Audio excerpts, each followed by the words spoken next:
Hello students, today we will start our fourth chapter of Geo. Our fourth chapter is agriculture. Chapter शुरू करने से पहले आप सभी चैनल को लाइक, शेयर और सब्सक्राइब करेंगे। हमारा चैप्टर है एग्रीकल्चर। अब जैसा कि आप जानते हैं कि इंडिया क्या है, वास्ट डाइवर्सिटी है इंडिया में। एक ऐसी कंट्री है जिसके अंदर काफ़ी सारी डाइवर्सिटीज़ है और जो 2/3 पॉपुलेशन है इंडिया की वो किस में एंगेज्ड है, एग्रीकल्चरल एक्टिविटीज़ के अंदर एंगेज्ड है। और ये एग्रीकल्चर हमारी क्या है, प्राइमरी एक्टिविटी है जो गुड्स को, फूड को क्या करती है, प्रोड्यूस करती है और उसे हम कंज्यूम करते हैं। और फूड के साथ साथ वो हमें क्या करती है, काफ़ी सारे रॉ मटेरियल भी प्रोवाइड करवाती है वेरियस इंडस्ट्रीज़ के लिए, जैसे कि कॉफ़ी, स्पाइसेस एक्सेट्रा, जिसका वो एक्सपोर्ट भी करती है, क्योंकि ये क्या करती है, बेस प्रोवाइड करती है इंडस्ट्रीज़ को। क्योंकि अगर कोई भी इंडस्ट्रीज़ लगाई जा रही है तो वो एग्रीकल्चर से, प्राइमरी एक्टिविटी से ही क्या लेती है, रॉ मटेरियल लेती है। इस चैप्टर में हम करेंगे टाइप्स ऑफ फार्मिंग। अब फार्मिंग क्या है, एग्रीकल्चर ये हमारी क्या है, सबसे पुरानी जो इकोनॉमिक एक्टिविटीज़ है हमारी क्या है, एग्रीकल्चर है। काफ़ी सारे इतने सालों के बावजूद भी जो कल्टीवेशन मेथड है वो क्या हो गया, चेंज तो हो गया है, लेकिन हमारा क्या है, एग्रीकल्चर अभी तक बंद नहीं हुई है और ना ही ये कभी बंद होगी। अब ये डिपेंड किसके ऊपर करता है कि जो इसमें चेंजेस हुए हैं मेथड्स के अंदर, उसके फिज़िकल एनवायरनमेंट के ऊपर। हमारे पास टेक्नोलॉजिकल चेंजेस आ गए हैं और साथ के साथ सोशियो कल्चरल प्रैक्टिसेस भी है। अब फार्मिंग में क्या है, हमें सब्सिस्टेंस टू कमर्शियल टाइप, जो हमारी फार्मिंग है सब्सिस्टेंस से लेके और कमर्शियल टाइप तक है, मतलब कि हमारे घरेलू यूज़ के लिए भी हम खेती करते हैं और बड़े लेवल पे भी एग्रीकल्चर की जाती है, जिससे हमारी इकोनॉमिक डेवलपमेंट होती है। इसलिए जो एट प्रेजेंट क्या है, इंडिया में अलग अलग पार्ट्स में अलग अलग तरह की फार्मिंग प्रैक्टिस की जाती है। अब हमारी फर्स्ट है जो हमारी है प्रिमिटिव सब्सिस्टेंस फार्मिंग। अब ये हमारे फार्मिंग के टाइप्स है। फर्स्ट है प्रिमिटिव सब्सिस्टेंस फार्मिंग, सेकंड है इंटेंसिव सब्सिस्टेंस फार्मिंग और कमर्शियल फार्मिंग। अब जो हमारी प्रिमिटिव सब्सिस्टेंस फार्मिंग है ये क्या है, ये प्रैक्टिस की जा रही है इंडिया में, मतलब कि फ्यू पॉकेट्स ऑफ इंडिया, मतलब कि कम हिस्सों में की जाती है। अब ये जो एग्रीकल्चर बेस्ड है इसके अंदर क्या है, छोटे छोटे खेतों के अंदर की जाती है, मतलब कि लोगों के पास, जिनके पास ज़्यादा लैंड नहीं है। अब इसके साथ इसके अंदर प्रिमिटिव टूल्स भी यूज़ किए जाते हैं। प्रिमिटिव टूल्स का मतलब जो ओल्ड है, उनके ट्रेडिशनल टूल्स हैं, उन्हीं को क्या किया जाता है, यूज़ किया जाता है। जो लेबर होती है वो भी क्या है, घर के जो मेंबर्स होते हैं उन्हीं से पूरी कर ली जाती है, वही सारी की सारी एक्टिविटीज़ करते हैं। और जो मेन प्रिमिटिव में, इसमें हमारे हाई यील्ड वैरायटी सीड्स भी यूज़ नहीं होते, मॉडर्न टूल्स का भी यूज़ नहीं किया जाता। अब ये इरिगेशन भी इसके अंदर यूज़ नहीं की जाती। ये किसके ऊपर डिपेंड होती है, फार्मिंग मॉनसून के ऊपर डिपेंड होती है। अब जो इसकी फर्टिलिटी बनती है वो नेचुरली बनती है, सॉइल की सुटेबिलिटी, जो हमारे एनवायरमेंटल कंडीशन के अकॉर्डिंग ही इसमें हम क्या कर सकते हैं, क्रॉप्स ग्रोन करते हैं। अब जो प्रिमिटिव सब्सिस्टेंस फार्मिंग है, जैसा कि हमने पीछे शिफ्टिंग कल्टीवेशन पढ़ा था, तो उसी शिफ्टिंग कल्टीवेशन का क्या है, ये एक टाइप है जिसको हम स्लैश एंड बर्न एग्रीकल्चर भी बोलते हैं। इसमें फार्मर क्या करते हैं, एक पैच ऑफ लैंड, बल्कि एक हिस्सा क्या करते हैं, लैंड का क्लियर करते हैं। ट्रीज़ को काट के, मतलब कि जंगलों को काट के क्या कर लिया जाता है, क्लियर कर लिया जाता है। या तो वो जला कर देते हैं या फिर उनको काट कर किया जाता है। अब उसके ऊपर क्या करते हैं, 2 और 3 ईयर्स के लिए एग्रीकल्चर करते हैं और बाद में क्या करते हैं, वो नेक्स्ट दूसरी जगह पे मूव कर जाते हैं। अब वो इसलिए मूव करते हैं ताकि जो सॉइल की फर्टिलिटी है वो क्या है, बनी रहे। अब इस तरह की जो टाइप शिफ्टिंग एक्टिविटीज़ है ये किसके ऊपर डिपेंड करती है, नेचर, इसमें जो नेचर के ऊपर डिपेंड करती है कि नेचर क्या करेगा, जो उसकी फर्टिलिटी है दोबारा से क्या करेगा, अपने आप ही बना देगा। अब ये शिफ्टिंग कल्टीवेशन के नेम हैं हमारे। अब इनको आप लर्न करोगे। ये अलग अलग, जो इसको हम झूमिंग कल्टीवेशन भी बोलते हैं, शिफ्टिंग कल्टीवेशन भी बोलते हैं और स्लैश एंड बर्न एग्रीकल्चर भी बोलते हैं। ये इंडिया में इस तरह से नेम लिए जाते हैं जो मेन है।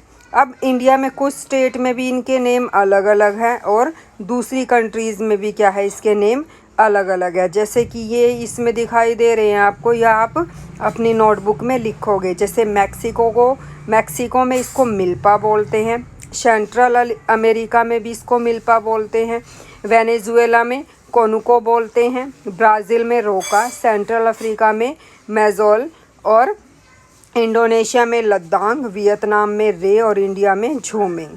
अब ये कुछ स्टेट के भी दिए हुए हैं, साथ ही साथ ये तो हमने कंट्रीज़ के तो दे ही रखे हैं, साथ ही साथ स्टेट के नेम भी दिए गए हैं। ये आपने नोटबुक में करोगे। ये आपके कंपटीशन एग्ज़ाम के लिए भी इम्पोर्टेंट है और आपकी 10th क्लास के लिए भी इम्पोर्टेंट है। अब नेक्स्ट है हमारी इंटेंसिव सब्सिस्टेंस फार्मिंग। अब इसमें क्या करती है, इंटेंसिव सब्सिस्टेंस फार्मिंग जो होती है, ये हाई पॉपुलेशन, मतलब कि ज़्यादा पॉपुलेशन के लिए ये क्या करती है, ग्रो करती है।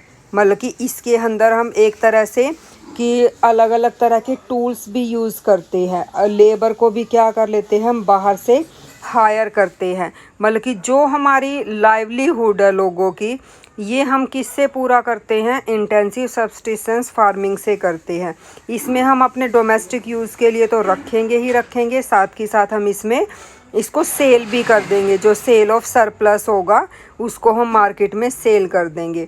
और इसमें हम HYV सीड्स का यूज़ करते हैं ताकि ज़्यादा से ज़्यादा आउटपुट निकल के आए। इरिगेशन की टेक्निक्स को यूज़ करते हैं हायर प्रोडक्शन के लिए। और साथ ही साथ जो हम क्या करेंगे, मॉडर्न टूल्स का भी क्या करेंगे, यूज़ करेंगे।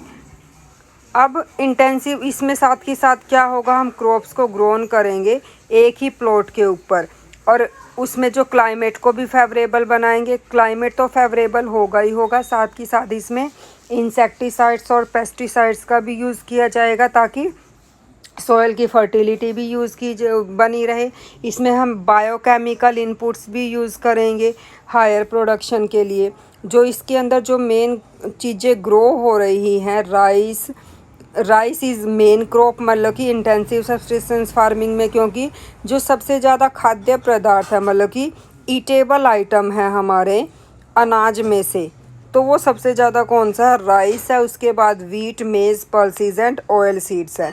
अब जो इंटेंसिव एग्रीकल्चर है, ये क्या करती है, ज़्यादा से ज़्यादा पॉपुलेशन है उनका क्या करती है, पेट भरती है। और ये कहाँ पे होती है, मॉनसून रीजन ऑफ साउथ में, साउथ ईस्ट और ईस्ट एशिया के अंदर। अब नेक्स्ट है हमारी कमर्शियल फार्मिंग। ये हम पहले भी कर चुके हैं। कमर्शियल फार्मिंग के अंदर क्या होगा, हम ग्रो करेंगे क्रॉप्स को और एनिमल्स को भी इसके साथ हम क्या करेंगे, रियर करेंगे और उसको मार्केट में क्या करेंगे, क्रॉप्स को सेल करेंगे। अब कमर्शियल फार्मिंग के अंदर क्या होता है, एक ही तरह की क्या की जाती है, फार्मिंग की जाती है, बल्कि HYV seeds, high variety, modern tool का भी यूज़ किया जाता है, इंसेक्टिसाइड्स भी यूज़ किए जाते हैं, फर्टिलाइज़र। ये क्या है, हमारी इंटेंसिव सब्सिस्टेंस फार्मिंग से क्या है, बड़े लेवल पर की जाती है हायर प्रोडक्टिविटीज़ के लिए। और ये किसके ऊपर डिपेंड करती है, जिस तरह का एरिया है उस एरिया के अकॉर्डिंग ही क्रॉप्स को ग्रो किया जाता है कि ये जिस एरिया की सॉइल जिस टाइप की है उसी के अकॉर्डिंग हम क्रॉप्स को ग्रो करते हैं। क्योंकि जिस टाइप की सॉइल है, जिसमें हम जो सॉइल के अंदर फर्टिलिटी है और वो किसके लिए, कौन सी क्रॉप के लिए बेटर है, हम उसमें वही ग्रो करेंगे तो हमारा जो प्रोडक्शन होगा वो काफ़ी निकल के आएगा। और जो कमर्शियल क्रॉप्स है वो ज़्यादातर कहाँ पे की जा रही है, हरियाणा, पंजाब और उड़ीसा में की जा रही है। और ये भी एक तरह की क्या है, सब्सिस्टेंस क्रॉप है। अब इसके अंदर हम जैसे टी प्लांटेशन, बल्कि हम खाली क्या करेंगे, बड़े बड़े खेतों के अंदर टी की प्लांटेशन करेंगे, या फिर कॉफ़ी की प्लांटेशन कर रहे हैं हम पूरे के पूरे फील्ड में। ये रबड़ की प्लांटेशन की जा रही है।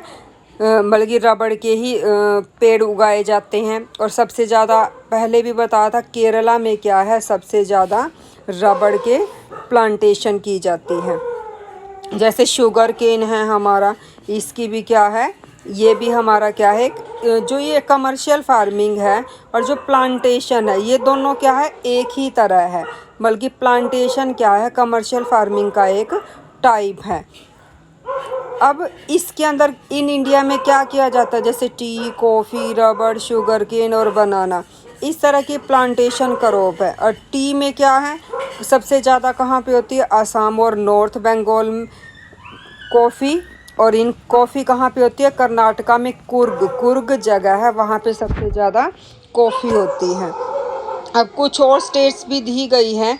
अब साथ ही साथ ये क्या है, जो प्रोडक्शन है ये मेनली फॉर मार्केट्स के लिए है, ये डेवलप्ड है, बल्कि ऐसी जगह पे प्लांटेशन किया जा रहा है। साथ ही साथ इनके अंदर ये नेटवर्क, ट्रांसपोर्ट नेटवर्क के थ्रू, कम्युनिकेशन नेटवर्क के थ्रू ये क्या है, कनेक्टिंग है।